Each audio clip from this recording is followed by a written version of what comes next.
இது ஏர்போர்ட்லேயே நான் சொன்னேன், நாட்டில் எவ்வளோ பிரச்சனை இருக்குது. இப்போ இன்றைக்கி கூட பாருங்கள், வட சென்னையில் பால் தட்டுப்பாடு, வட சென்னையில் பால் தட்டுப்பாடு.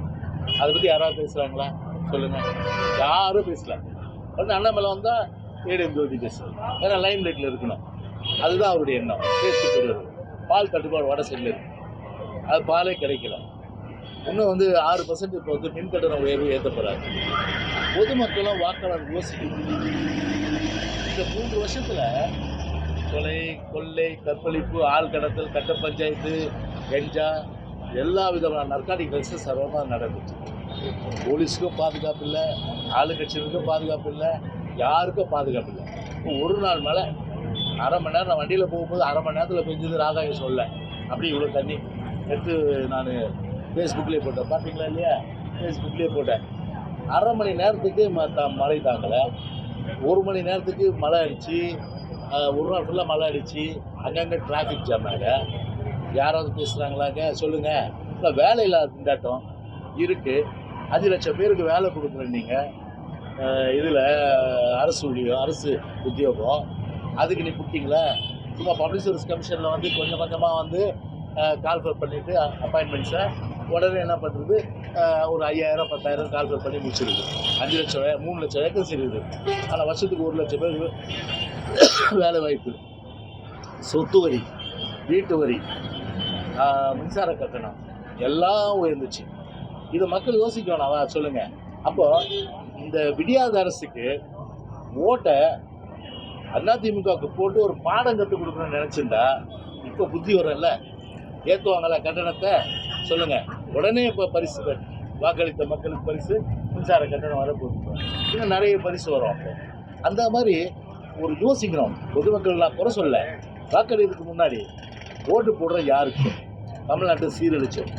நம்மளுடைய வரி உயர்வுக்கு காரணம், நம்மளுடைய சொத்து வரிக்கு காரணம், நம்மளுடைய சட்ட ஒழுங்கு பிரச்சனை காரணம், காவல்துறைக்கு பிரச்சனை, அரசு ஊழியருக்கு பிரச்சனை, தேர்தல் வாக்குறுதி நிறைவேற்றலை, அத்தனையும் நினச்சி பார்த்து ஓட்டு போட்டுருந்தா புத்தி வந்திருக்கோம். திமுக புத்தி வரும்போது என்ன பண்ணுவாங்க?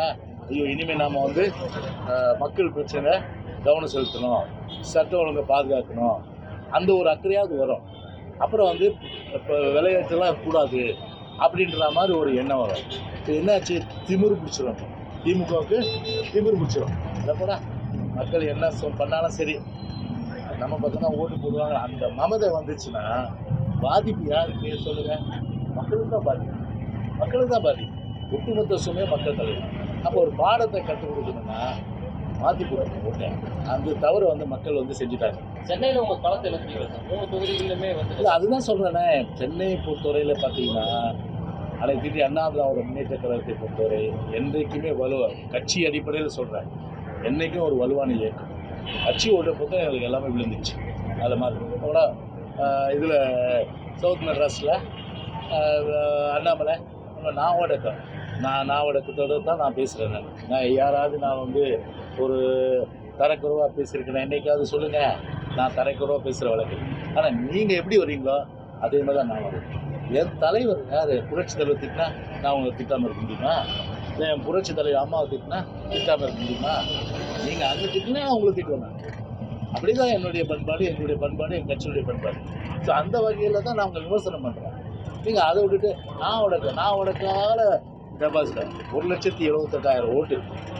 சரி, இதே ஜெயவர்தன் 25 வயசு, உங்க யாரை தோக்கடிச்சேன்? பாஜக மாநில தலைவர் திரு இல கணேசன் இப்போ கவர்னராக இருக்கார். அவர் தோத்துக்கிட்டு ஓடினார்ல, தோத்துட்டு போயிட்டு ஓடினார்ல, அவர் 1 லட்சம் ஓட்டு வித்தியாசத்தில் ஜெயிச்சாங்க. அதனால் வெற்றி தோல்வி என்பது மாறி வரும். இன்னும் 11,000 ஓட்டு எடுத்துருந்தா அவங்க டெபாசிட்டு, 500 ஓட்டு எடுத்தவங்க 1,78,000 ஓட்டு எடுத்தவங்கன்னா 1,78,000 ஓட்டு எடுத்தவங்களா? ஸோ எங்களுடைய பேஸ் ஓட்டு 20% மேலே வந்துருச்சு, புரியுதுங்களா? அதனால் இப்போ நியூட்ரல் ஓட்டு, பொதுமக்கள் ஓட்டு, வாக்காளர்கள் இதெல்லாம் பார்த்தீங்கன்னா கண்டிப்பாக ஆட்சியோட அதிருப்தியை வந்து கண்டிப்பாக வந்து உணர்ந்து 2024 எங்களுக்கு அமோக ஆதரவு அளிப்பாங்க.